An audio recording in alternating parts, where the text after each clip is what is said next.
오늘 말씀으로 불평을 잠재우는 인격이라는 제목으로 다시 말씀드릴게요. 불평을 잠재우는 인격이라는 제목으로 하나님 말씀 증거하도록 하겠습니다. 한희철 목사님이라는 분이 계십니다. 이분이 국민일보 교자시에 글을 실었는데 반칠한 시인의 반칠환이라고 하는 분의 그 시를, 짤막한 시를 올렸어요.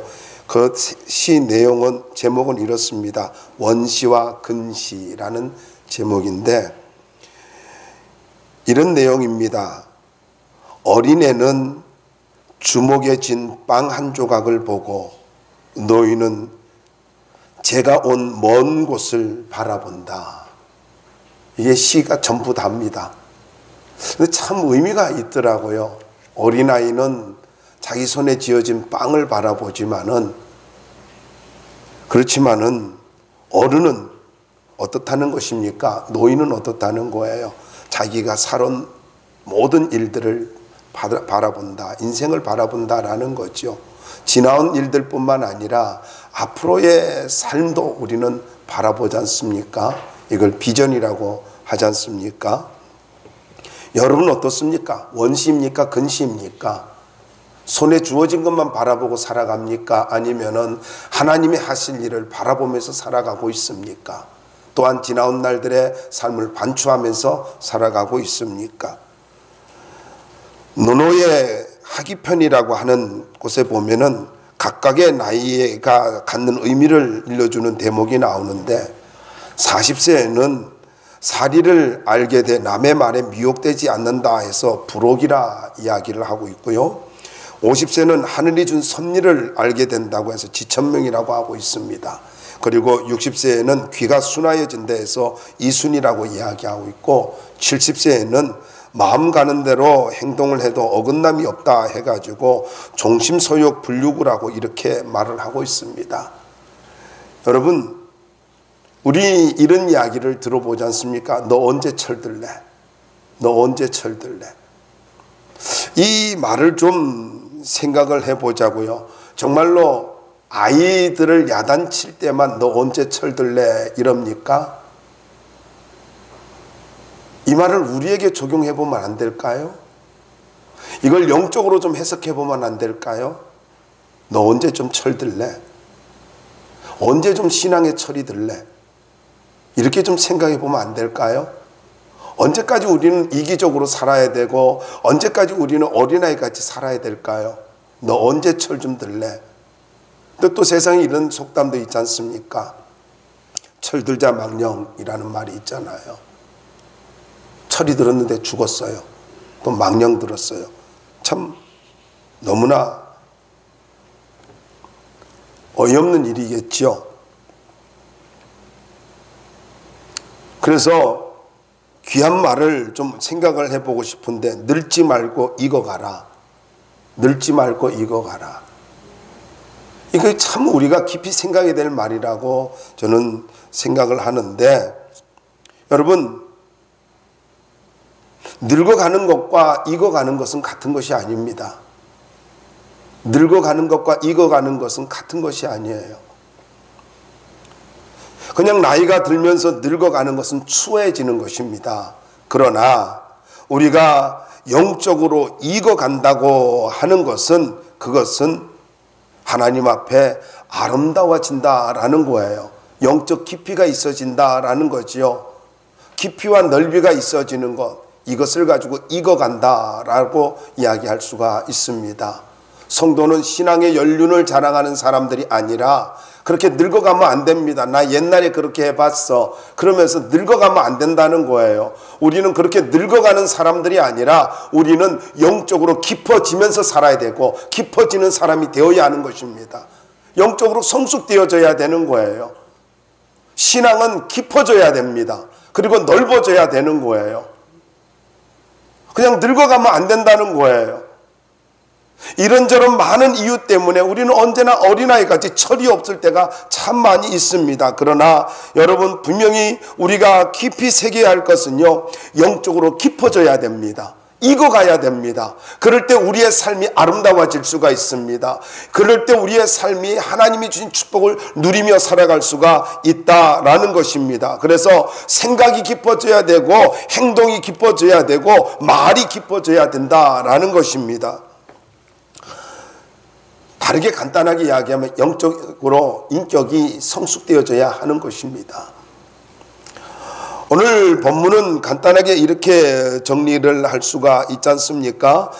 기드온이 미디안 연합군과 싸워서 승리하는 가운데 납달리 지파, 아셀 지파, 므낫세 지파 그리고 에브라임 지파에게 도움을 요청합니다. 특별히 에브라임 지파에서는요, 사사기 7장 24절에 보면은 기드온이 미디안 연합군을 앞질러 가가지고 벳바라와 요단강에 있는 수로를 점령해서 그래서 그들을 가지고 대적하라고 이야기합니다. 이 말을 듣고 에브라임 지파가 그대로 순종을 해가지고 요단강 수로를 점령해서 그리고 거기에서 오레카 스옙이라고 하는 그러한 미디안 연합군의 왕을 죽입니다. 오레카 스옙을 잡아 죽이고 난 다음에 이제 미디안 연합군의 두 왕을 죽였잖아요. 그리고 나서 아직 전쟁이 끝나질 않았어요. 그럼에도 불구하고 에브라임 이 지파는 기드온에게 와가지고 너희들이 왜 우리를 이렇게 대접하느냐? 왜 처음부터 우리 안 불렀어? 그러면서 딴지를 걸면서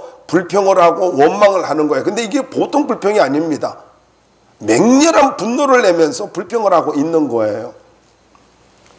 근데 이 불평을 들을 때에 기드온이 어딜 감히 나한테 영적으로 도전하고 있어? 이렇게 이야기를 하질 않고 사실을 보면은요, 에브라임 지파뿐만 아니에요. 여러 지파들이 지금 참여하지 못했는데 에브라임 지파는 그래도 말미에 또 이렇게 기회를 주어가지고 동참하게 되고 큰 성과를 이루게 만들었지 않습니까? 그러니까 오히려 감사해야 되는데 감사하지 않고 엉만 불평을 한단 말이죠. 맹렬한 분노를 낸단 말이죠. 분위기 완전 승리하고 있는 분위기를 완전히 잠재우고 있는 거지요. 이럴 때에 이 기드온이 말 한마디로 저들의 모든 분노를 풀어버리게 만듭니다. 그것이 3절에 있는 말씀이에요. 후반절 보세요. 기드온이 이 말을 하매 그때 그들의 노여움이 풀리니라. 저는 이 말씀 보면서 참 은혜가 되었습니다. 그리고 나서 이제 그 분노를 잠재우고 난 다음에 도망가는 세바와 살문나, 미디안의 연합군에 또 두 왕이 있었는데 세바와 살문나를 추격합니다. 추격하다가 특별히 숫곳과 분우엘이라고 하는 곳에 가서 도움을 요청합니다. 두 번이나 도움을 요청을 하죠. 숫곳에서 도움을 요청하고 분우엘에서 도움을 요청하고 있어요. 그런데 저들이 도움을 주질 않습니다. 왜냐하면 이유는 간단했어요. 미디안 연합군의 보복이 두려워서 도와주지를 않고 있습니다. 그럴 때 화가 난 이 기드온이 미디안 연합군의 두 왕 세바와 살문나를 가지고 죽이고 돌아올 때에 너희들의 그 기회주의적이고 현실주의적이고 이기적인 이러한 것을 반드시 내가 심판할 것이다 합니다. 그리고 승리하고 돌아오는 길에 이제 저들을 심판하는 모습을 보여주고 있는 내용입니다. 자, 먼저 1절로부터 3절 말씀을 통해서 불평을 잠재우는 인격에 대해 좀 생각해 보자고요. 1절 후반절 보세요. 크게 다투는지라 라는 말이 나오죠. 이 말은 힘을 다하여 맹렬하게 싸웠다라는 뜻입니다. 힘을 다하여. 다시 말씀드리면 에브라임 지파가 일방적으로 항의하고 불평을 하면서 강력하게 지금 대적하는 모습이죠. 원망불평하는 모습이지 않습니까? 그런데 에브라임 지파를 가만히 보면은요, 여러분이 성경에서 에브라임 지파는 이제 에브라임의 그 후손들이지 않습니까? 요셉의 두 아들이라고요. 그리고 므낫세가 형이고 에브라임이 둘째인데 이게 야곱의 장자의 축복을 받았던 사람이란 말이죠. 그래서 그런지 몰라도 그 축복대로 이루어지는데 상당히 교만함이 있습니다. 에브라임 지파는요, 상당히 교만합니다. 그리고 늘 문제를 불만이 많은 지파예요. 우리가 잘 아는 대로 여호수아가 살아있을 당시에 그때에 므낫세 지파와 함께 이 에브라임 지파가 와가지고 자기가 사는 땅이 기업이 너무 좁다라는 거죠. 그래, 더 달라. 왜 우리에게 조금만 주느냐? 우리는 사람도 많은데 그렇게 이야기합니다. 더 많이 줬거든요. 그런데 욕심을 부리면서 불평을 하는 거예요. 그럴 때 여호수아가 어떻게 합니까? 정말로 너희가 숫자도 많고 훌륭한데 그러면은 저 골짜기를 가지고 점령해라. 그렇게 하면서 땅을 더 줍니다. 그렇게 이야기하자 뭐라 말하냐면 우리에게는 그들에게는 철병거가 있어서 못 가겠다 이렇게 이야기합니다. 그러니까 힘든 것도 안 하면서 그냥 욕심이 많은 거죠. 그리고 불평이 많습니다. 이런 사람들 많지 않습니까? 어려운 것은 힘들어서 안 하고 좋은 것은 너무 시시해서 안 하고 이런 사람 얼마나 많습니까? 그러면서 늘 불만이 많아요. 이래서 불평하고 저래서 불평하고 교회도 이런 사람 참 많습니다. 온전하게 헌신하는 사람 말이 없어요. 그런데 이런저런 불평을 하는 사람들이 참 많다라는 것입니다. 그런데 조금 더 보면은요, 이 에브라임 지파는 나중에 우리가 잘 아는 대로 사사 입다의 12장이 나오죠. 입다 때에도 이 기드온에게 했던 것 같이 똑같이 원망하고 불평합니다. 전쟁 다 끝나고 난 다음에 와가지고 왜 우리 안 불렀어? 그렇게 이야기합니다. 그러면서 아주 조롱을 해요. 조롱을 합니다. 비난을 합니다. 그런데 힘들게 전쟁에서 승리하고 왔고 그리고 자기 땅까지 헌신했는데 이 지금 불평하는 이 모습을 보니까 입다는 화가 나가지고 기드온과 같이 낮아지질 않았어요. 저들을 가지고 공격을 해가지고 아주 혼쭐을 내버리죠. 그리고 난 좀 잠잠해지는데 근데 그 기질이 어디를 가질 않아요. 남북이 분열되어질 때도 이 분열의 중심 인물이 누구냐면 바로 에브라임 지파입니다. 다시 말씀드리면은 죄의 대명사라고 할 수 있는 여로보암이 바로 이 에브라임 지파 사람입니다. 그래서 이렇게 이야기할 수가 있습니다. 보면은요, 어디든지 이런 원망 불평, 자기가 주도를 해야 되고 대접을 받아야 되고 주인공이 돼야 되고 이런 사람들이 있어요. 교회도 어느 공동체든지 꼭 이런 사람이 있습니다. 꼭 대접받아야 되고 알아줘야 되고 자기가 모든 것을 주관해야 되고 그렇습니다. 실제로 맡기면 또 하지도 못해요. 그러면 그런 사람이 참 많죠. 이런 사람들은 교회를 가지고 공동체를 어지럽힐 뿐 아니라 분열을 시킵니다. 이런 기질이 있는 사람, 저는 이게 기질이라고 생각하거든요. 이런 DNA가 있는 사람이 있어요. 물론 이렇게 보면 심리적으로 자아가 병든 사람이죠. 자아가 병들고 그런 사람들인데 기질적으로도 있다고, 이런 DNA가. 근데 이런 사람들 때문에 늘 어려움을 당하죠. 그러나 우리가 소망을 가져야 될 것은 이런 사람이라 할지라도 성령으로 변화될 수 있다라는 거예요. 강한 이러한 어떤 그런 문제가 있는 사람들, 강한 기질이 있는 사람들도 성령에 사로잡히면 놀랍게 쓰임받을 수가 있습니다. 자, 미디안 연합군과 전쟁을 할 때에 빠진 지파가 여러 지파지요. 그럼에도 불구하고 자기들이 주도권을 잡지 못한 것 때문에 이걸 가지고 기분 나빠서 불평을 하고 있다라는 것입니다. 분명히 여기서 우리가 짚고 넘어가야 되고, 전쟁 다 끝나지 않았어요. 전쟁 중간에 지금 불평하고 있다라는 것입니다. 그렇다면 힘을 모아도 지금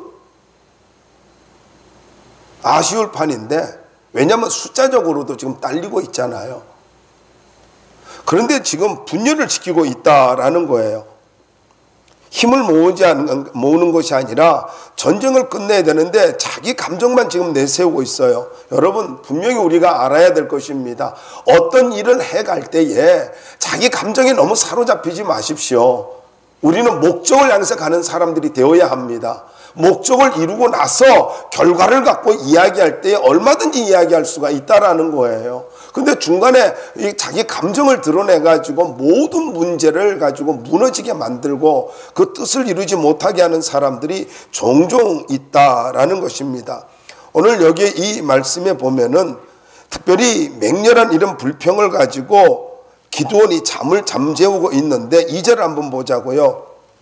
2절에 보면은 이런 말씀이 있잖아요. 기드온이 에브라임 지파의 맹렬한 불평을 가지고 잠재우는데 기드온이 그들에게 이르되 내가 이제 행한 일이 너희가 한 것에 비교되겠느냐? 에브라임의 끝물포도가 아비에셀의 만물포도보다 낫지 아니하냐? 이렇게 말하고 있어요. 여러분, 에브라임 지파가 화를 내고 있는데 감정에 사로잡혀 있을 때에 저는 말씀을 보면서 기드온이 정말 놀라운 영적 분별력을 가졌다 하는 생각이 들어요. 아니, 누구나 다 할 수 있는 일이잖아요. 지금 전쟁을 하는 과정에서 싸우자고 달려들고 있잖아요. 중간에 다 이긴 것도 아니에요. 전쟁 끝난 것도 아니에요. 그런데 중간에 싸우자고 달려들고 있잖아요. 그럼 뭘 이야기하고 있습니까? 이 전쟁 망치자는 이야기지요.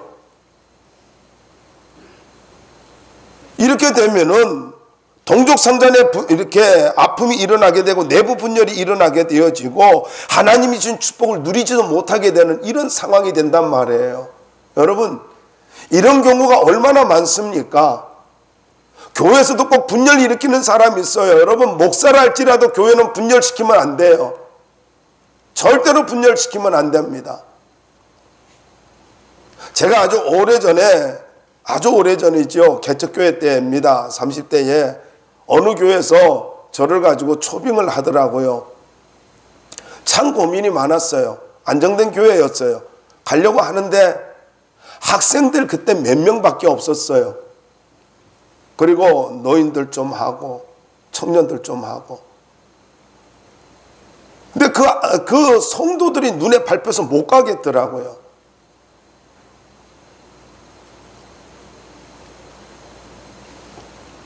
여러분, 교회는 어떻게 하든지 하나님의 교회는요, 아름답게 세워져야 돼요. 개인의 이익을 추구하는 것이 아니지 않습니까? 교회는 세워져야 됩니다. 누구도 교회를 가지고 무너뜨리는 사람이 되어서는 절대로 안 된다라는 것입니다. 여기 중간에 화를 내고 싸우면 내부 분열을 일으키면 어쩌자는 거예요? 그러면 하나님이 주신 절호의 기회를, 하나님이 주신 놀라운 축복을 누리지 못하는 결과가 되지 않습니까? 잊지 마십시오. 분명히 우리가 알아야 될 것은요, 불평과 원망과 불평은요, 하나님의 축복을 멈추게 할 뿐만 아니라 누리지 못하게 만드는 거예요. 이것이 개인이든 가정이든 그리고 사업체든 마찬가지입니다. 원망하고 불평하면은 축복을 누리지 못한다는 사실을 잊지 말아야 한다라는 것입니다. 그러면서 이렇게 이야기하고 있지 않습니까? 내가 이제 행한 일이 너희가 한 것에 비교가 되겠느냐? 비교되겠느냐? 그러면서 이 기드온이 자기를 겸손하게 낮추고 있습니다. 자기를 겸손하게 낮추고 있어요. 어떻게 너희들이 한 일에 비교가 되겠느냐? 그러면서 하나의 어떤 그런 풍자적인 비유를 들고 있지 않습니까? 에브라임의 끝물포도가 만물포도, 아비에셀의 만물포도보다 더 낫지 않냐. 이 끝물포도라는 말이 무슨 말이냐면요, 이제 처음에 포도를 따잖아요. 그리고 나서 이제 맛있게 익은 거 다 따고 난 다음에 이걸 오래 놔두면은 이것이 시고 맛이 없고 껍질이 두꺼워집니다. 그래서 이렇게 안 좋은 건데, 그런데 기드온이 그래도 참 머리가 좋습니다. 끝물포도라는 거죠. 그럼에도 불구하고 이것이 훨씬 더 낫다. 무슨 말이냐면은 요단강 수로를 점령해가지고 오렉과 스엡이라고 하는 미디안 두 왕을 너희들이 잡았는데 나는 잔챙이만 잡았고, 잔챙이라고 해서 이해가 되시죠? 예. 나는 일반 이런 별로 힘없는 군사들만 이겼고, 너는 에브라임 지파는 두 왕을 가지고 잡았으니까 너희들이 훨씬 훌륭한 거 아니냐. 어떻게 이것을 비교할 수가 있겠느냐. 너희들이 더 훌륭해. 지금 이야기를 하는 거죠. 그런데 하나님 앞에 기도하면서 작전을 세우면서 처음부터 하나님의 인도하심을 따라서 싸웠던 기드온과는 비교가 할 수 없지요. 그럼에도 불구하고 기드온은요, 어떤 명예라든가 어떤 그런 자기의 그런 권력이라든가 자존심이라든가 하나님의 일을 하는 데는요, 이걸 다 내려놓고 있습니다. 여러분, 바로 이것입니다. 우리가 살아가면서 주의 일은 어떻게 하는 줄 아십니까? 자꾸 내 감정 드러내는 것이 주의 일을 하는 거 아니에요. 내 자존심 세우는 것이 주의 일을 하는 것이 아니라 하나님의 일을 위해서, 하나님의 축복을 위해서 나를 부인하는 것입니다. 나를 부인해야 돼요. 신앙생활할 때 어떻게 해야 돼요? 자꾸 자존심 내세우는 거, 그 사람 병든 사람이에요. 우리는 어떻게 해야 됩니까? 자꾸 나를 부인해야 됩니다. 그리고 주님만 드러나야 되고 하나님만 드러나야 되고 하나님의 목적만 이루어지게 해야 된다라는 것입니다. 우리는 그렇게 살아야 되는 거예요. 그러면서 이 끝물포도가 훨씬 낫다, 이렇게 칭찬을 해주고 있습니다. 그러면서 이 두 방백을 가지고 죽인 것을 가지고 이야기하니까, 여러분, 에브라임 지파가 뭐라고 이야기를 하고 있습니까? 분노가 사그라들었대요. 그런데 더 결정적인 이유가 있지 않습니까? 여러분 말씀을 보시면은요, 뭐라고 말씀하고 있냐면은 하나님이 너희들을 쓰셨다, 이걸 지금 이야기하고 있습니다. 하나님이 너희들을 쓰셨다. 3절 말씀을 보세요. 거기에 보면은 이런 말씀이 있습니다. 3절 한번 읽어볼까요? 시작. 하나님이 미디안의 방백 오렉과 스웹을 너희 손에 넘겨주셨으니, 여기까지입니다. 아니, 분명히 기드온이 말을 해가지고 와서 싸웠지 않습니까? 기드온이 요단강 수로를 점령해가지고 그래서 저들을 가지고 물리치라고 작전까지 다 내려줬잖아요. 자기들이 한 것은 순종해가지고 싸운 것밖에 없어요. 모든 지혜, 작전까지 다 기드온이 해줬어요. 그런데 기드온이 뭐라고 말하냐면 하나님이 너희들을 쓰셨다, 이걸 이야기하고 있어요. 여러분 생각해 보세요. 가장 좋은 것이 뭡니까? 우리의 인생에서 가장 최고의 말이 어떤 말입니까? 하나님이 쓰셨어. 하나님이 너를 사용해서. 이 말같이 좋은 말씀이 어디 있어요? 내가 뭘 했어가 아니라, 누가 뭐를 했어 아니라 하나님이 하셨어. 하나님이 너를 쓰셨어. 하나님 너를 가지고 놀라운 영광의 도구로 사용하셨어. 이거면 끝나잖아요. 최고의 칭찬 아닙니까? 하나님이 쓰셨다라고 평가를 해주고 있습니다. 하나님이 너희 손에 다 넘겨주신 거야. 그런 이야기를 하니까 에브라임이 이 말을 듣고 분노가 풀렸다라는 것입니다. 참 멋진 말씀 아닙니까? 겸손해졌어요. 그리고 칭찬을 해줬어요. 뿐만 아닙니다. 나는 아무것도 아니라 너희들이 훌륭하다는 칭찬일 뿐만 아니라 하나님이 쓰셨어. 이게 너무 중요한 이야기입니다. 여러분, 지도력의 분명한 도전입니다. 그런데 기도는 알았습니다. 이 중간에 분열이 일어나면 안 된다 하는 것을 알기 때문에 공동체를 위해서, 하나님의 뜻을 위해서 자기를 죽이고 있습니다. 자기를 낮추고 있습니다. 그러면 기도원이 성격이 이렇게 늘 이런 사람일까? 아니에요. 우리가 이제 말씀을 보면 나옵니다. 나는 이게 숫곳과 분우엘 사람들을 향해서 하는 말을 보면은 정말로 이게 굉장한 분노가 있는 것을 가지고 볼 수가 있지 않습니까? 어쨌든 이렇게 분노가, 맹렬한 분노를 내고 있는 이 사람들을 향해서 정말로 겸손하게, 그리고 칭찬을 해주면서 하나님이 쓰셨다고 하면서 영적인 말을, 믿음의 말을 해주고 있단 말이에요. 꼭 이와 같은 잠언을 가지고 이와 같은 말씀은 잠언에서 이렇게 정리할 수가 있는데, 유순한 대답은 분노를 쉬게 하여도 과격한 말은 노를 격동하느니라. 그리고 또 성경의 잠언에 보면 부드러운 혀는 뼈를 꺾느니라. 이렇게 정말 귀한 말씀들 아닙니까? 여러분, 누군가가 화를 낼 때에 잠언 15장 1절에 있는 말씀대로 노를 격동하는 사람이 있어요. 화가 난데 더 기름 부어가요. 불난데 기름 붓듯이요, 화를 더 나게 하는 사람이 있어요. 근데 어떤 사람 만나면 보면요, 그 사람 때문에 화가 났던 것도 이렇게 가라앉게 되어집니다. 여러분은 어떤 분입니까? 뭐 대답 안 하셔도 됩니다. 분노를 더 일어나게, 화를 격동시키는 사람이 있는가 하면은 잠잠하게 하는 사람, 이런 사람이 있다는 거예요. 교회는 화가 난 사람, 세상에서 화가 잔뜩 난 사람이라도 교회 와서는 그것이 풀어져야 되는 거예요. 그런데 세상에 가서는요, 직장생활하고 사업하면서는 그렇게 겸손하게 낮아지면서 교회 와서는 막 화를 내는 사람이 있어요. 막 설치려고 그러고, 그리고는 뭐 큰소리 치려고 그러고 목소리를 높이는 사람이 있어요. 아니요, 교회는요, 예수 그리스도의 온유함을 닮아가야 되고, 그리고 섬기는 자세가 되어야 하고, 남을 나보다 귀하게 여기고 낮게 여겨야 된다는 거예요. 교회는 이런 곳이어야 하는 것입니다. 동족상전의 큰 이런 비극을 맞이할 수 있는 상황 속에서 그는 겸손함으로, 칭찬함으로, 그리고 더 나아가서 영적으로 믿음의 말을 해줌으로 인하여서 모든 분노를 잠재우고 있습니다. 그러므로 하나님의 축복의 기회를 붙잡게 되고 축복을 누리게 되어집니다. 여러분 어떻습니까? 감정 때문에 놓친 일이 얼마나 많습니까? 우리는 감정 때문에 꼭 에브라임 같은 이런 기질로 신앙생활하고 있지는 않습니까? 이 시간에 여러분에게 도전을 드립니다. 기드온과 같은 성숙한 인격을 가지고 아름다운 믿음의 언어를 가지고 모든 상황을 잠재울 수 있고 하나님의 축복을 누리며 살아가는 주의 종들이 되길 바랍니다. 이런 인격의 사람들이 되어야 한다라는 것입니다.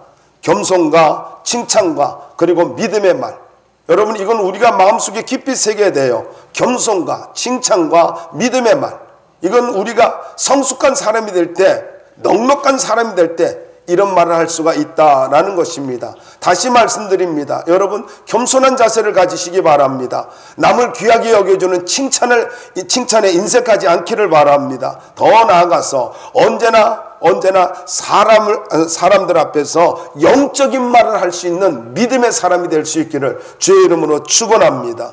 그러면 하나님 앞에서 큰 목표를 이루는 일꾼들이 되어질 것입니다. 두 번째로 4절로부터 12절 말씀을 통해서 상처를 받아도 하나님이 승리를 주실 것을 믿었다라는 것입니다. 다시 말해서 확신이 있는 삶을 살았다라는 거예요. 이스라엘 골짜기에서부터 요단 나루토까지 조금도 쉬지 않고 기드온과 300명이 추격을 해왔지 않습니까? 그러다 보니까 전쟁 12만 명 죽이는 거, 여러분 이거 쉬운 거 아니에요. 12만 명을 죽여, 사람 죽이는 거 쉬운 거 아니잖아요. 300명이요.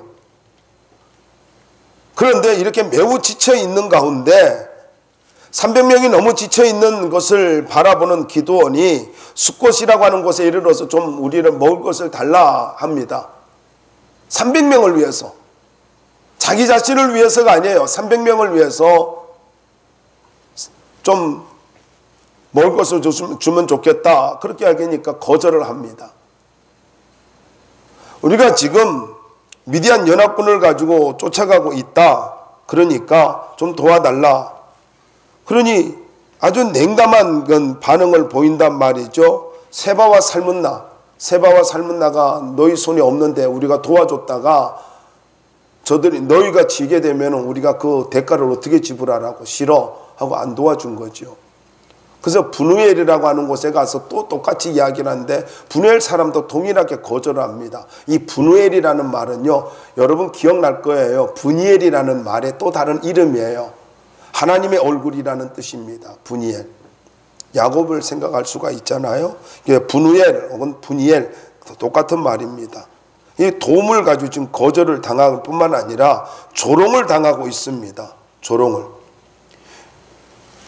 그래서 세바와 살문나라고 하는 미디안 연합군 두 왕을 가지고 이길 수 있을지 어떨지 모른다라고 판단하고, 그러면서 무시를 하고 조롱을 하면서, 그리고 보복을 받을까봐 이런 두려움 때문에 도와주지 않냐는 이런 그 현실주의적이고 기회주의적이고 이기적인 이런 이 두 지역의 사람들을 향해서 기드온이 굉장히 분노를 하는 것을 볼 수가 있습니다. 지금 이 전쟁이 어떤 전쟁이에요? 자기들을 위한 전쟁 아니에요? 민족을 살리고자 하는 전쟁 아니에요? 하나님의 거룩한 전쟁 아닙니까? 성전이잖아요. 거룩한 전쟁이지 않습니까? 그러면은 없던 것도 구해다가 줘야 되고 도와줘야 될 그런 상황 아닙니까? 그런데 거절을 하고 있다라는 것입니다. 이렇게 푸대접을 받고 상처를 받은 기드온이 낙심을 할 수가 있는 상황인데 7절 말씀에 보면은 이런 말씀을 하고 있어요. 기드온이 이르되 그러면 여호와께서 세바와 살문나를 내 손에 넘겨주신 후에, 이런 말씀이 7절에 보면은 무슨 말입니까? 영적인 말을 할 줄도 알았지만 에브라임을 향해서도요, 그러면서도 이렇게 말합니다. 확신의 참말을 할 수가 있습니다. 확신의 참말을 하였습니다. 이렇게 조롱을 받으면 낙심할 수 있잖아요. 푸대접을 받으면 낙심할 수가 있지 않습니까? 사람의 말을, 부정적인 말을 들을 때 얼마나 낙심될 수가 있습니까? 그런데 그렇지 않았습니다. 저들이 조롱하고 그런데도 불구하고, 푸대접함에도 불구하고 낙심하지 아니하고 어떻게 했습니까? 믿음의 확신을 가졌어요. 하나님이 반드시 승리 줄 거야. 이걸 다르게 말할까요? 하나님이 반드시 우리 축복할 거야. 하나님이 반드시 우리에게 놀라운 일을 이루어 주실 거야. 이런 확신을 가졌단 말이에요. 여러분, 우리에게도 이런 일이 있어야 되냐, 이런 자세가 있어야 돼요. 반드시 하나님이 나와 함께 하실 거야. 반드시 하나님이 뜻을 이루게 만들 거야. 반드시 하나님 나를 축복하실 거야. 사람들의 말이 어떠하든지 간에, 상황이 어떠하든지 간에, 내 감정이 어떠하든지 간에, 여러분 강력하게 여러분에게 도전을 드립니다. 하나님을 향하여 확신을 가질 수 있기를 바랍니다. 확신을 갖고 살 수 있기를 바라요. 누가 뭐라고 하든지, 어떤 상황이든지 간에, 배고파 지친 상태입니다. 사람들이 자기를 바라보고 있는 상황입니다. 300명이 지금 쳐다보고 있지 않습니까? 그리고 사람들은 조롱을 하고 있지 않습니까? 그럼에도 불구하고 어떤 목표를 가지고 이루기가 쉽지 않았어요.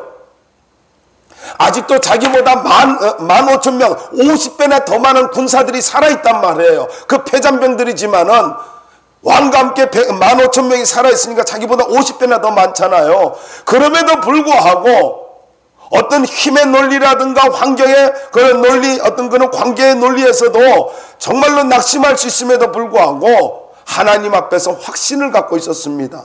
다시 한번 도전드립니다. 여러분, 상황이 어떠하든지 현실이 어떠하든지 간에 현실과 타협하며 살아가지 마시고 하나님 앞에 확신을 갖고 살 수 있기를 바랍니다. 확신을 갖고. 두려움도요, 불신앙이지만요, 이것도요, 믿음이에요. 여러분, 욥기서를 보시기 바랍니다. 두려워하는 것이 내게 임하였고 내가 생각하는 것이 내게 임하였다라고 말씀하고 있잖아요. 생각 관리 잘해야 됩니다. 마음에 두려움이 있어요. 나 실패할까? 그 사람 실패해요. 그런데 어떤 상황 속에서든지 하나님이 나와 함께 할 거야. 하나님 반드시 승리 줄 거야. 반드시 좋은 일이 있을 거야. 만남의 축복이 있을 거야. 하나님이 풀어줄 거야. 확신 갖고 여러분 살아갈 수 있기를 바랍니다. 조금만 어려움이 있으면은 코가 석자나 빠져가지고 지구에 종말이 온 것 같이. 절대로 그렇게 살지 마십시오. 하나님 그거 기뻐하지 않습니다. 여러분, 불신앙도 믿음이라는 걸 잊지 마시고요. 믿음의 확신, 하나님을 향한 확신을 갖고, 소망의 확신을 갖고 살 수 있기를 주의 이름으로 축원합니다.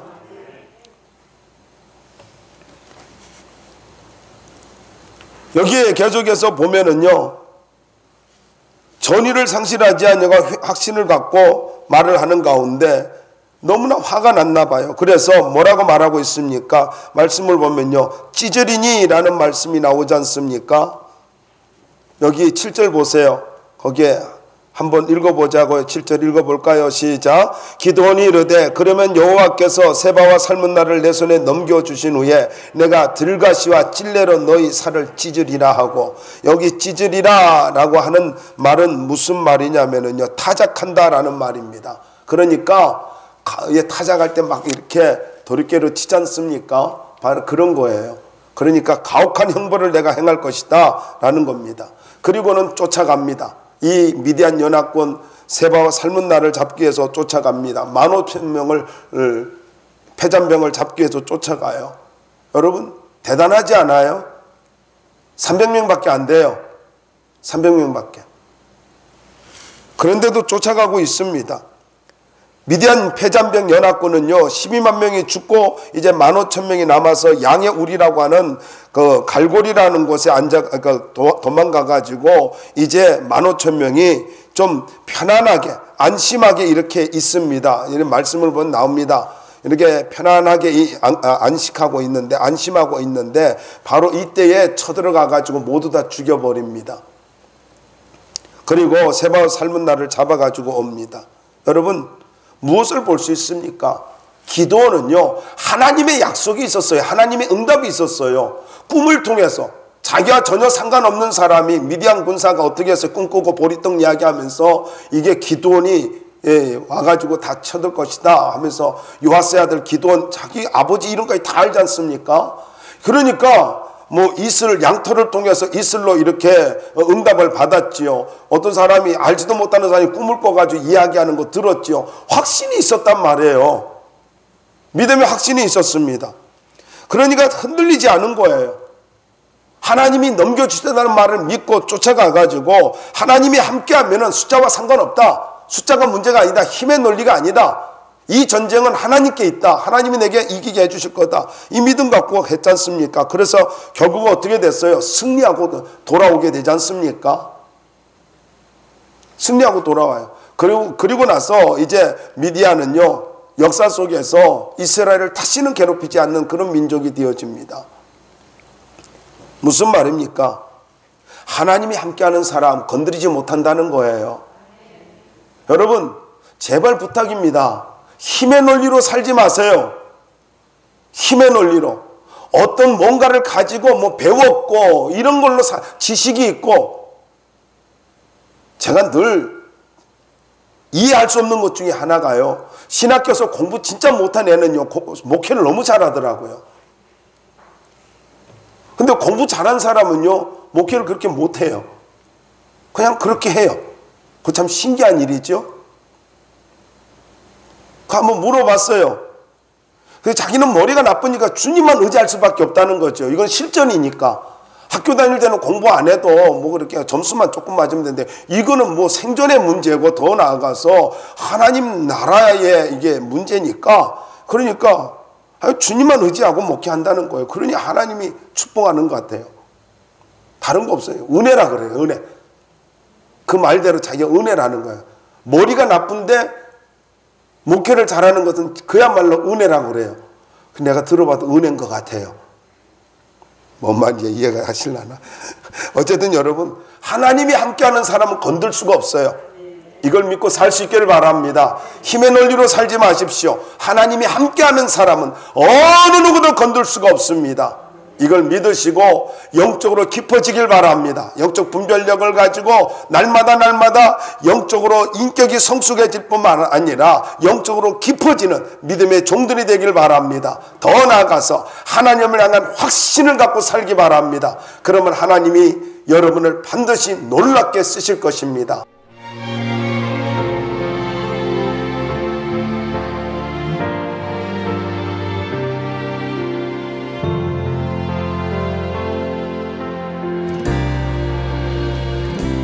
진정한 예배가 숨쉬는 교회, 주님이 주인 되시는 교회, 믿음의 기도가 쌓이는 교회, 최고의 찬양을 드리는 교회, 말씀이 살아 움직이는 교회, 성도의 사랑이 넘치는 교회, 섬김과 헌신이 기쁨이 되어 열매 맺는 아름다운 교회,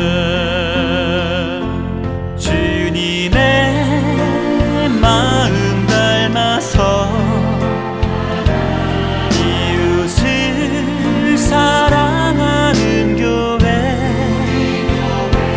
주님의 영광을 위해서 빛 되신 주님 전하는 교회, 사랑의 불꽃이 활짝 피어나 날마다 사랑에 빠지는 교회, 주께서 사랑하는 우리 교회가 이런 교회 되게 하소서.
하소서. 주님의 마음 닮아서 이웃을 사랑하는 교회, 주님의 영광을 위해서 빛 되신 주님 전하는 교회, 사랑의 불꽃이 활짝 피어나 날마다 사랑에 빠지는 교회, 주께서 사랑하는 우리 교회가 이런 교회 되게 하소서. 주께서 사랑하는 우리 교회가 이런 교회 되게 하소서. 이런 교회 되게 하소서. 이런 교회 되게 하소서.